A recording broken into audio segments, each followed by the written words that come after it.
I've been playing Tamer for a good minute now, and I just want to pass on whatever I've learned about the class, go through the skills, which ones I think are important, higher priority for PvE and PvP, talk about some combos and some tips and tricks, things of that nature. I'll be going through the very basic stuff, as well as some other stuff that I think even maybe more experienced Tamers might not have figured out. Just a caveat, I would consider myself like an average Tamer when it comes to PvP. I'm not just sitting here trying to be humble. I do a lot of PvP, and I know where I stand. I've got a lot of room to improve, but I can still at least pass on what I know. And as you can see by the staff, this is for Awakening. I don't know shit about Secession, other than apparently it's not as good for PvP, which is why I haven't messed with it. I'm just gonna go through Tamer's skills, like just down the list, tell you what I think is important, do some demonstrations, things of that nature.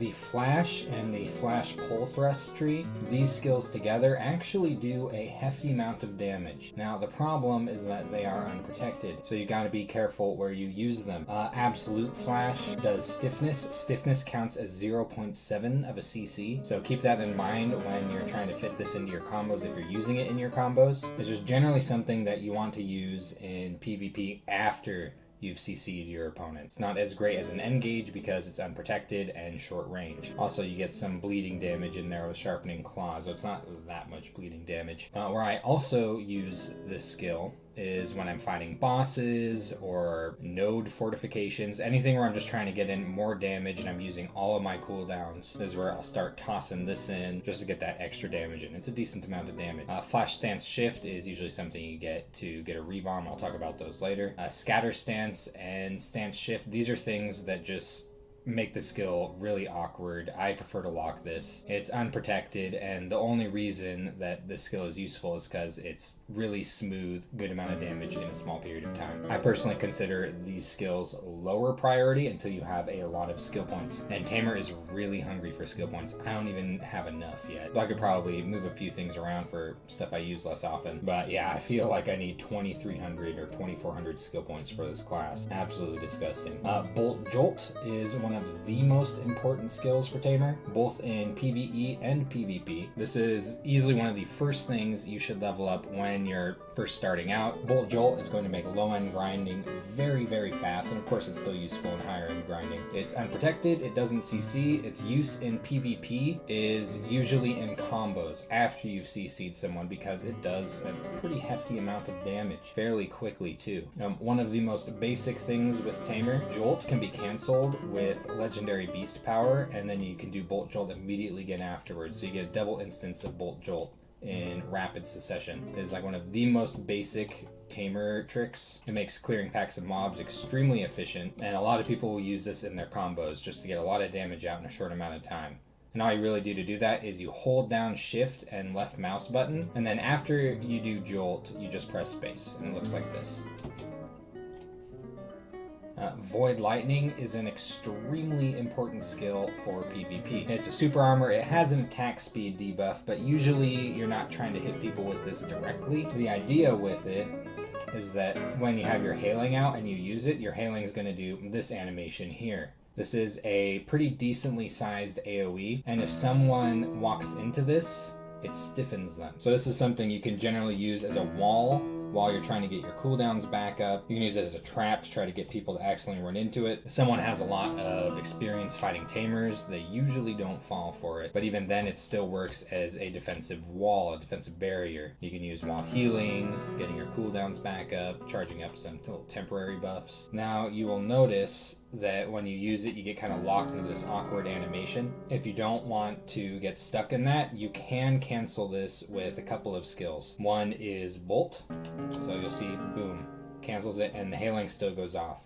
So that's the idea there. And though that looks even more awkward, you can, of course, just use Legendary Beast Power in the middle of Bolt, and it looks like this.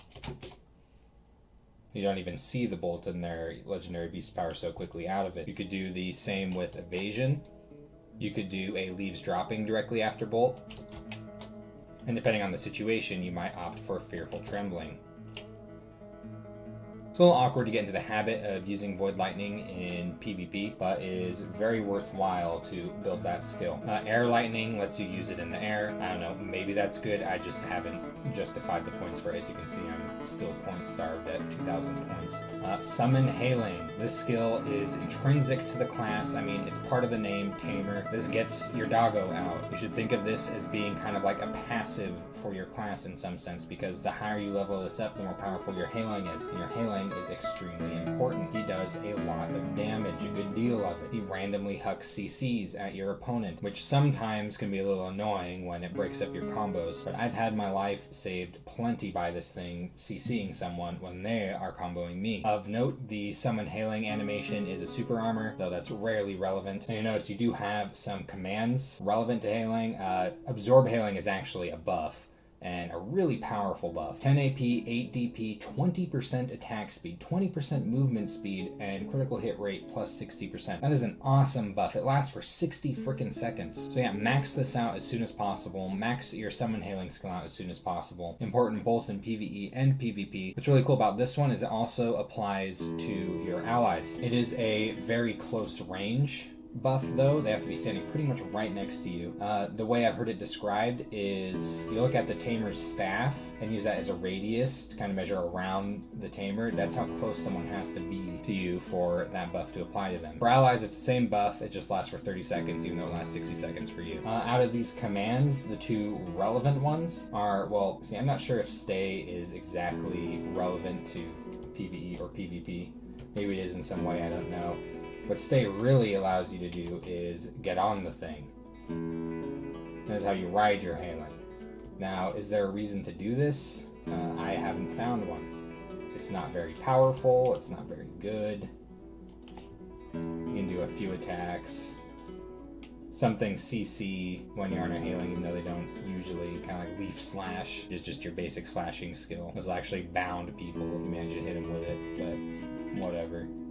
Ride Heilang does have kind of a niche use other than just like BMing really low gear score players. If you're riding your Heilang and you're really high up, say you're climbing this tower in Calpheon, which you do for a few quests, adventure log, things like that, get on your Heilang and jump off of it, and it'll hit the ground. Your Heilang will despawn and you will take no damage. So it's a way where you can kind of get it off of a high place quickly without repercussions. It also kind of glides a little bit when you jump off. And I remember doing the quest where we got to go light this thing up on Ilia Island. I remember jumping off of this with my Heilang and gliding down to the port itself. So Heilang, in a sense, is almost like a bootleg Pegasus. Yeah, to get on your Heilang, you just have to tell it to stay first. Then you can press R and jump right on. The attack command is actually pretty important. It's the closest thing you have to a ranged attack as Tamer. I'll demonstrate it on these dummies up here real quick. So you see when you get within a certain range of something, you can have your Heilang run up and attack it. Now, it's not going to aggro this. Where the skill becomes useful is with an awakening skill called Howling. This does a decent amount of damage and a decent AoE, and it stiffens. You can kind of think of it as similar to Void Lightning. So if you tell your Heilang to attack something, and then when it gets up there, you tell it to do Howling, you can see it over there doing that stiffen attack. And it lasts a good minute, and it basically turns your Heilang into a little landmine,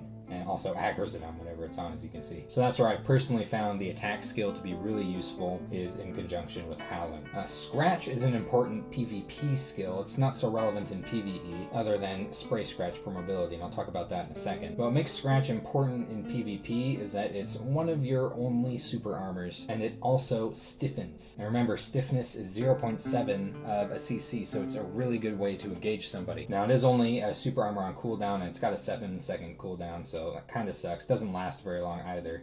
But, you know, use every super armor you can. I definitely need to build a habit of using this more often for its super armor. And the fact that, you know, it stiffens people too makes it a decent engage, especially Spray Scratch, because this can be used in midair, during evasion, during jumping, during tree climb, just a few things. And it looks like this. Just a little bit easier to engage people with, because you're at least moving a good distance. But what's really nice about Spray Scratch is the mobility combo. And that's, you can cancel Spray Scratch with Legendary Beast Power and cover more distance. As you can see, I'm just canceling Spray Scratch with LBP, and you do it every third jump on evasion. and it's just a pretty good way to get around quickly as Tamer. Whiplash is a skill that it's a little bit nice for grinding early on if you're using Bolt Jolt a lot, because it knocks over lots of low-end mobs and then you can just whiplash them for the down attack. But then you probably don't want to level it up for a while until you get into really high-end PvE, which is where it becomes relevant again. I'm talking like Hystria. Sometimes you'd use it against Node Wars fortifications, just when you're trying to get some extra damage out. It's not too relevant in just regular PvP though, so not a super high priority. Throat Burn it does do knockback, but it's completely unprotected and its damage isn't enormously impressive. I personally lock this. This skill would be really fucking awesome if it was a super armor. Trample is a very important skill, though you don't necessarily need to get it to absolute to make use of it, though I kind of do want it at absolute, just because it does bound people even though it's unprotected. You ideally don't want to use it as an engage, but if the opportunity presents itself to engage someone with it, it's sort of a might as well kind of thing. What's really useful about Trample isn't the skill itself more than its transitions from other skills. It's really useful in switching to pre-awakening from awakening. I'll do some demonstration on this. For one thing, if you hotkey it, you can just instantly move into pre-awakening from awakening by hitting the hotkey. It looks kind of awkward and annoying. The way to fix that is simple. Just Legendary Beast Power. You can cancel Trample with Legendary Beast Power, and then you're moving into pre-awakening while moving. It's pretty quick. You can also do it from Leaves Dropping by holding space at the end of Leaves Dropping. It looks like this. So that's a good way to transition into pre-awakening, and just like before, Legendary Beast Power cancels it. It's also a good way to get extra distance out of Cloud Ride. So if you hold space at the end of Cloud Ride, you'll notice you do Trample directly out of it. And as the pattern goes, cancel it with Legendary Beast Power. Shouldn't even see the Trample in there, you should be doing it so quickly. This is a very good way to cover a lot of distance as Tamer, either when you're running away from a bad situation or you're trying to engage someone with a grab, like that. Absolute Lightning of Earth doesn't CC, it's unprotected. I do wonder with the recent damage changes if this skill would be worthwhile putting into combos. I personally lock it, but it is a decent amount of damage, so this skill in theory might be okay in combos after you've CC'd somebody.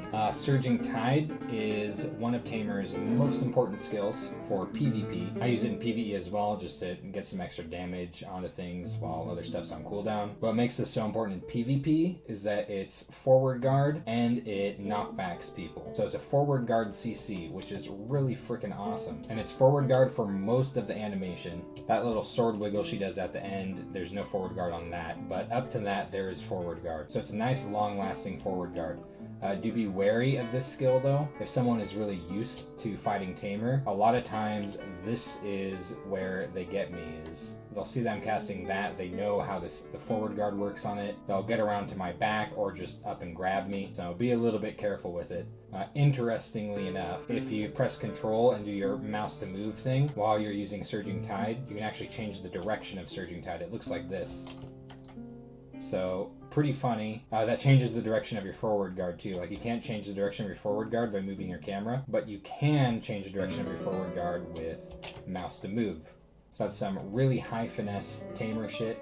I personally don't use it. I probably should, but this is some serious APM and I'm only human. Fearful Trembling is also an extremely important PvP skill. It's good in PvE too, just because it's a decent amount of damage that happens pretty quickly in good AoE. It's a 360 degrees AoE. It's a super armor and it stuns people, and it looks like this.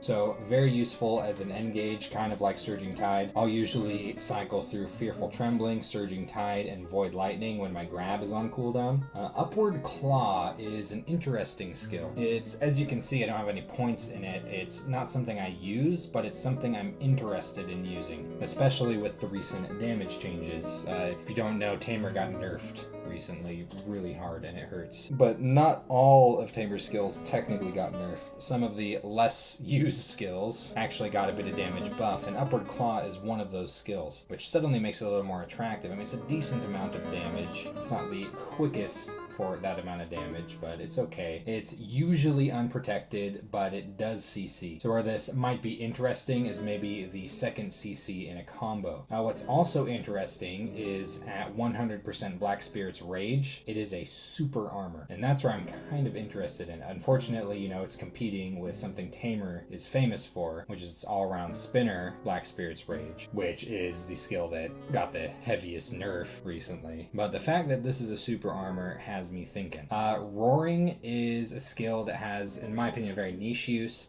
I hear this is a really powerful skill in Secession, but you know, this isn't about Secession, it's about Awakening Tamer. In Awakening Tamer, I don't actually see this skill as very useful outside of one thing, and that's knowledge grind. A lot of people will use this when they're training Tamer in low-end PvE spots. Personally, I think it's kind of awkward and just not as fast as bouncing around and bolt jolt and stuff. Like, usually stuff is dead by the time the animation is over. And then in PvP, it's unprotected. It doesn't CC, so it's like kind of like, what's the point? But where it's very useful is knowledge grind against low-end mobs from horseback. In fact, I'm not aware of anything that's better on any class for knowledge grind than this skill from horseback. I'm not saying there isn't anything better, I'm saying I'm not aware of anything better. I've never seen anything better. You can kill hundreds and hundreds of spread out mobs very efficiently with this skill, you know, just so long as they're kind of low level mobs. So really good for grinding knowledge. Soaring Kick is one of Tamer's most important skills. This is your grab. I would say probably around 70% of my PvP kills as Tamer start with me using this on my opponent. Now, someone with a lot of experience fighting against Tamer is going to be expecting this, so you've got to try to be unpredictable with it, which is tough. Flurry of Kicks is unprotected, doesn't CC. There's no reason not to lock this. Stretch Kick CCs, but is unprotected. This I kind of view similarly to Throat Burn. It would be really cool if this skill was a super armor, but it's not, so it ends up being irrelevant. Tree Climb, however, is very, very far from irrelevant. Now, some Tamers lock this. That is a very bad habit. The reason they lock it is because, here, I'll show you. So this is what it usually looks like when you press forward F, and you can see it's kind of a long, awkward animation. But the entire animation is an iframe. So you're invincible through the entire animation, even that little recovery at the end there. So it's a really good way to get people to burn out their cooldowns. Of course, it has to not be on cooldown to get the iframe out of it, but a very important skill because of its iframe. If you lock it and you're in pre-awakening, you just do Moonlight Strike instead, which is a switch to awakening. And that's why some Tamers lock it. Usually PvE focused Tamers will lock it, but if your focus is PvP, you absolutely should never lock this. Flow Hit and Claw basically lets you use Spray Scratch, which is a decent way to cancel out of this, because if you run into something, once you hit it, it stops being an iframe, which is really annoying in PvP, because then, you know, you just look like an asshole bouncing off, completely unprotected. It doesn't even do any damage. So if you think that's going to happen, you can scratch and, I mean, it at least turns it into an engage, or you can just Legendary Beast Power and get out of it that way with some mobility. These other flow skills that you get out of it are completely useless. You ideally do not ever want to hit someone with this skill. Evasive Attack is completely useless. Unprotected, doesn't CC. It's even awkward in PvE. There's just no reason to use any of this stuff, anything on it. Even its damage is bad. There's no point to any of this. Legendary Beast Power is an extremely important mobility skill. It's super armor, so you're decently protected while you're using it. Good for moving towards stuff, good for getting away stuff, good for just getting around. Evasion is a partial iframe. Some people compare Tamer to Sorceress when they're spamming this. I wouldn't make that comparison, because you are not fully protected. Toward the end of the skill, as you're landing, it stops being an iframe. But it's still really useful, depending on the class I'm fighting. This is what I'll use to get close to them or get away from them, as opposed to, you know, something like a Moonlight Strike engage. But yeah, really, even though it's not a full iframe over the skill, it's still really useful. It's fairly reliable, not completely reliable, but it gets the job done a lot of the time. Definitely make a habit of using this. You can take a little bit of practice to get into your pre-awakening when you need to be in your pre-awakening as Tamer. That's where I think putting Trample on your hotkey is a really good idea. It's just a very fast way to get into pre-awakening. Once you get your leaves dropping awakening skills, you won't be able to use use sideways evasion anymore, which is kind of unfortunate because there's something kind of amusing with your sideways evasion, and I'll demonstrate it. And that's if you see how this is kind of what it usually looks like, but if you hold down the left mouse button, it's really quick, and it's really hard to get hit while you're doing that, but it's not worth blocking two of your most important iframes to do so. And flow leap, of course, is just double jump, and it's something you might as well have just for getting around. Interestingly enough, Tamer actually has a triple jump. A little bit finicky to learn how to use, but it looks something like this. And this is actually a decent amount of air here. I could potentially use this to get over barricades. Now, it's really hard to do this on flat ground without like jump boosting potions and crystals and things like that. That's why I'm doing it on this little slope here. But yeah, it's kind of hard to explain how to do this. On the second jump, you press left mouse button, which is your slash, and you sort of cancel that with a third jump forward. As opposed to doing a third jump, you can legendary beast power after doing your midair slash. This gives you some more horizontal length in your jump, so it's useful in that regard for like clearing little gaps, but it's also a really good way to hit the ground running after you jump off of like a cliff or some other kind of high up place. Really good trick for making your grinding more efficient when you have cliffs in your rotation. Bestial Instincts this is relatively new. It's just an accuracy passive. Yes, absolutely level this up as much as possible. More accuracy is more damage. And this thing actually goes all the way up to level 63, which is pretty crazy. I'm a pretty decent ways off of getting that last bit of it if I ever even get there. Infinite Mastery is of course extremely important. Drastically increases your HP. Get this as soon as possible. Skilled Hunter, more AP against monsters. Great. Fortune's Blessing. Okay. Nice, I guess. Rage Absorption is your Z buff. Usually you don't want to use this as Tamer because there's more important things to do with your Black Spirit's Rage, but it is 30 AP and a 25% bonus to attack speed, so it's really powerful. Lock this one. For some reason this one's just worse. It's only AP 30, and you'll use this one instead of this one if it's not locked. Your rebombs, your skill enhancement. The first one is not very subjective. No matter whether you're doing PvE or PvP, you should get resonance. It is a super armor. It does a retarded amount of damage. Look at that damage right there.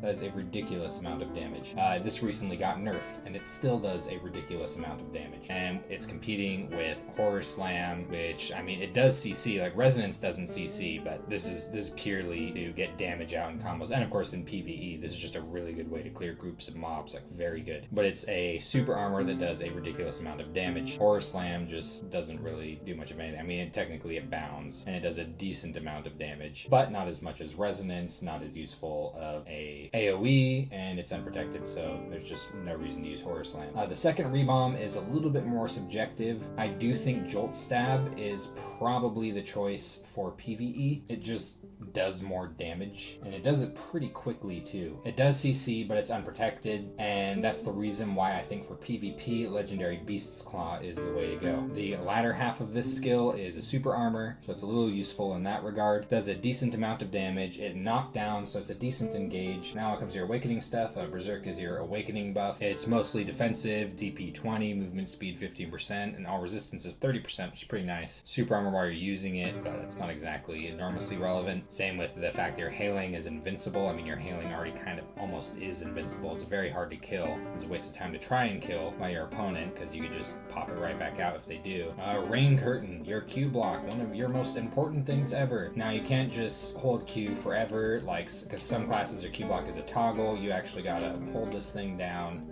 When you stop holding it, you stop Q blocking. There's a forward guard, so very, very important to use in all kinds of PvP situations. When you hold it down for a certain amount of time, you get a DP plus 20 buff. That is an awesome buff. So generally, when you're in a PvP fight, you should always try to keep that buff active before going in for an engage. But yeah, because you can't hold it down forever, you gotta, kind of do things of this nature to keep it going. Celestial Bowstaff training is a very interesting skill, and it might not seem that way just because it's kind of your basic left mouse button attack, but what's very useful about it is the fact that on the third strike you get a 15% accuracy rate bonus, which is not a bad bonus at all.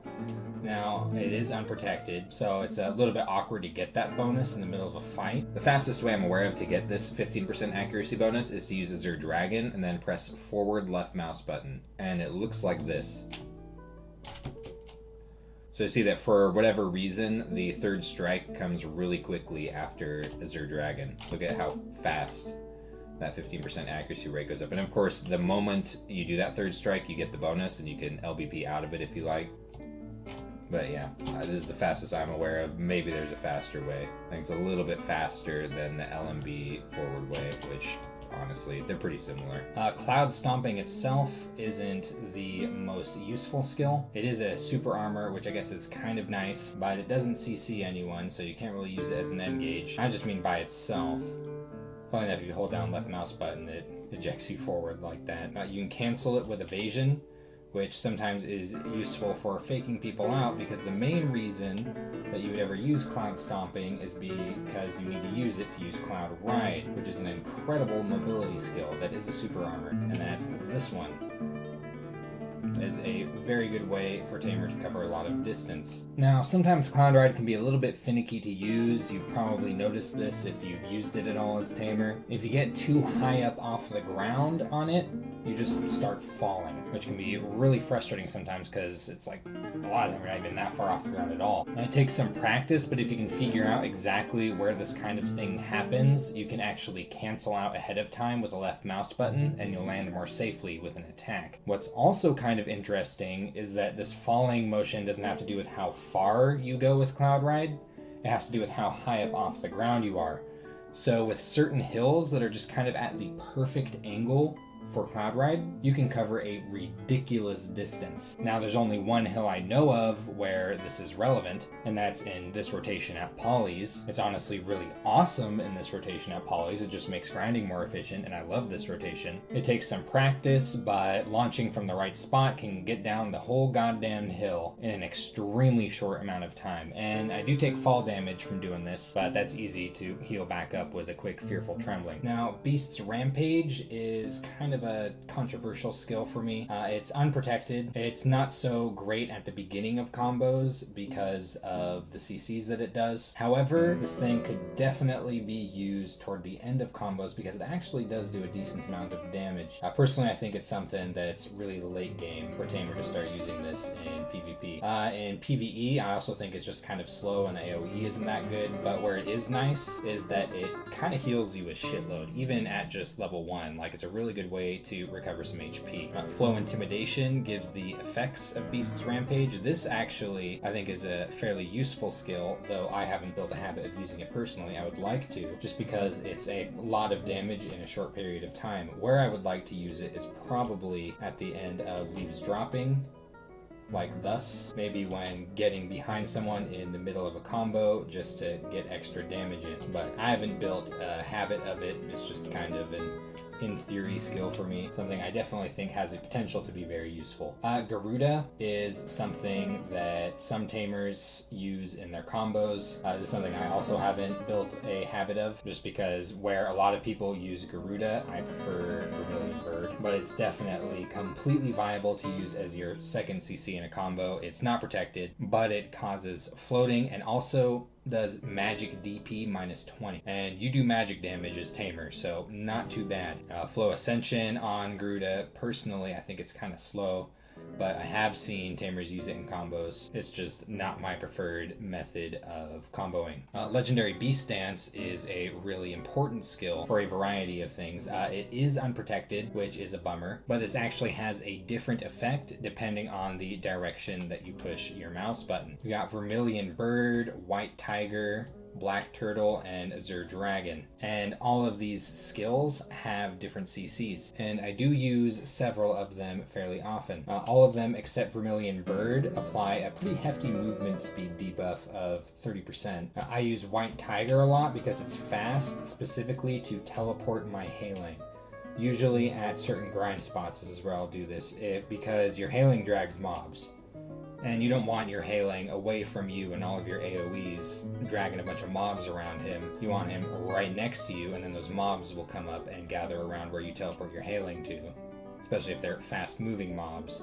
say at like Sherikon Necropolis, which is where I probably do this the most often. But the one I probably use the most often in combat is Vermilion Bird, and I usually use this as the second CC in my grab combos because it does a decent amount of damage, it does burn damage, a hefty amount of it too, and it causes floating. Moonlight Strike, very important skill, super armor, doesn't CC, used to CC in PvP. I like using this as an engage for my grab, just to get in that extra damage as well as a hefty amount of bleeding damage too. And that is usually what a grab engage with Moonlight Strike looks like. But where it's also really nice in both PvE and PvP is just pure mobility. It's just a good way to get around in conjunction with Legendary Beast Power. By using Legendary Beast Power at the end of it, you can keep moving. Flow Full Moon extends the super armor on Moonlight Strike, and also does a decent amount of damage. This is something I actually use in PvE a lot because a lot of times in low-end PvE, Moonlight Strike and Flow Full Moon is enough to clear a small cluster of mobs. But I also use it just to extend the super armor in PvP. And All-Around Spinner is probably one of Tamer's most famous moves for a couple of reasons. One is it does a retarded amount of damage. It still does a ridiculous amount of damage even after it got heavily nerfed recently. It is a forward guard. It doesn't CC. It's usually something that I use toward the end of combos to finish someone off, though I also use it for its forward guard just to defend myself against certain kinds of opponents. But where this move is famous from is its Black Spirit's Rage 100%, and that looks something like this. It is a really big AoE and it does a ridiculous amount of damage. Even after the buff, it still does a ridiculous amount of damage. It used to be able to one-shot entire groups of people, which is why it got nerfed. Now it's a struggle to one-shot people with it, but it's still really powerful. Unfortunately, after the nerf, it does make Tamer a lot less viable for large scale, because that was Tamer's kind of main thing in large scale, is people would feed Tamer Black Spirit's Rage, and Tamer would run in and use the all-around spinner on a bottlenecked group of opponents. But it's not as viable anymore after the nerf. It's still fairly powerful, but it just doesn't quite have the oomph that it used to have, and fortunately, you know, Tamer wasn't very relevant in large scale in the first place, and now it's just even less relevant. It kind of sucks, but that's just how it goes. Flow Soaring Strike comes at the end of all-around spinner and extends the forward guard on it, and that's the main way that I use it, is just to get that forward guard going, usually in PvP or when fighting bosses. Echo Pierce is something I usually use to switch to Awakening from pre-Awakening after Bolt Jolt. That's where I use this the most. I use it in combos fairly often, and it looks like that. If you press LMB, RMB after Bolt Jolt, it'll switch you right into Echo Pierce. Even after the double Bolt Jolt thing, you know, boom. Ultimate Echo Pierce is just kind of awkward, and I don't recommend getting it. Oh, they haven't even given an animation for this one, the new skill tree. But yeah, I would say skip this, even though it's only 3 points, because if you just get it, you just lock it anyway, because it just kind of messes up Echo Pierce. I've already explained Heilang. Just makes wherever your Heilang is, does a really good stiffen AoE. Closest thing Tamer has to a ranged attack. And then Leaves Dropping and Flow Gust is just your most reliable iframes. So you should be using these a lot during PvP, and also just in general when just for mobility, because you do move pretty quickly with them. You know, turn your camera and cover some decent ground. Now when it comes to combos, Tamer has a shit ton of options. No matter what, you're gonna have to pack in a decent amount of skills into your combos. It's pretty high APM class. You could almost certainly pack in more skills than I do into my combos, and you'll probably get more damage out of it too. But the grab combo that I use the most often, as it's enough to kill the vast majority of people that I run into at my gear score, is Grab, Bolt, Jolt, Echo Pierce, Vermilion Bird, All-Round Spinner, Resonance. This is a very simple combo by Tamer standards. That's why I use it so often. Less room for my fumbly fingers to fuck up. But yeah, you could almost certainly pack in a little more damage before the Vermilion Bird on this combo, if you want to perfect this concept. You could also put Leaves Dropping in at the right times to get some back attack damage going. But this is the basic flesh of a grab combo. It's fairly similar to the grab combos that a lot of Tamers use, though they swap out some skills for others or pack in a couple extra skills in there. Of note, the this berserker that I'm fighting is a lot better at PvP than I am. For every time I killed him, he probably killed me 4 or 5 times. But this fight had some clean examples of the combo that I was giving as an example. So yeah, the main reason I made this video is because I wanted to spread knowledge about Tamer. I also wanted to learn more about Tamer. It's a huge reason I made this video. So if someone's got tips on maybe how I could improve, I'd love to hear them. Or if they've figured out anything cool about the class, share the knowledge. That's what this video is for. This is by far my favorite class in the game. I'll never play anything else. Now let's hope that they give us some tools for large scale. Die.